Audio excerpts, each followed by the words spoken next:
നമസ്കാരം.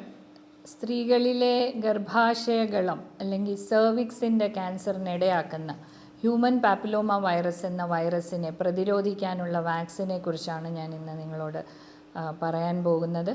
ഈ human papilloma വൈറസിൻ്റെ വാക്സിൻ ഇന്ന് അവൈലബിൾ ആണ്. പക്ഷേ നമ്മുടെ സാധാരണയായിട്ടുള്ള ഇമ്മ്യൂണൈസേഷൻ ഷെഡ്യൂൾ അല്ലെങ്കിൽ നമ്മൾ കൊടുക്കുന്ന പ്രതിരോധ കുത്തിവയ്പ്പുകളുടെ ലിസ്റ്റിൽ അത് ഉൾപ്പെടുത്തിയിട്ടില്ല. ഭാവിയിൽ സർക്കാരിൻ്റെ ലിസ്റ്റിലും അത് ഉൾപ്പെടും എന്നുള്ള ഒരു പ്രതീക്ഷയുണ്ട്. സ്ത്രീകളിൽ വളരെ സർവ്വസാധാരണമായിട്ട് കണ്ടുവരുന്ന സ്തനാർബുദം കഴിഞ്ഞ് ഒരു രണ്ടാമത്തെ നമ്പറിൽ നിൽക്കുന്ന ഒരു അർബുദമാണ് ഗർഭാശയകളത്തിൻ്റെ അല്ലെങ്കിൽ സെർവിക്സിൻ്റെ ക്യാൻസർ എന്ന് പറയുന്നത്. അപ്പോൾ ഇതിനെ വളരെ എളുപ്പത്തിൽ പ്രതിരോധിക്കാൻ സാധിക്കുന്ന ഈ വാക്സിൻ തീർച്ചയായിട്ടും എടുക്കേണ്ടതാണ്.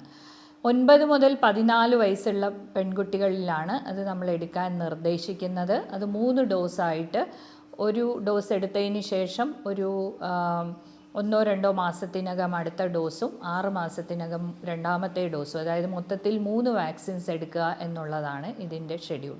പക്ഷേ എങ്ങാനും നമ്മളിത് എടുക്കാതെ പോയാൽ ഒരു മാരേജിന് മുമ്പ് അല്ലെങ്കിൽ ഒരു സെക്ഷുവൽ ആക്ടിവിറ്റി തുടങ്ങുന്നതിന് മുമ്പ് പെൺകുട്ടികൾക്ക് ഇത് എടുക്കാവുന്നതാണ്. ഇതിലൂടെ നമുക്ക് വളരെ കൃത്യമായി തന്നെ ഗർഭാശയകളത്തിൻ്റെ ക്യാൻസർ പ്രതിരോധിക്കാൻ സാധിക്കും എന്നുള്ളത് വളരെ ആശാവഹമാണ്.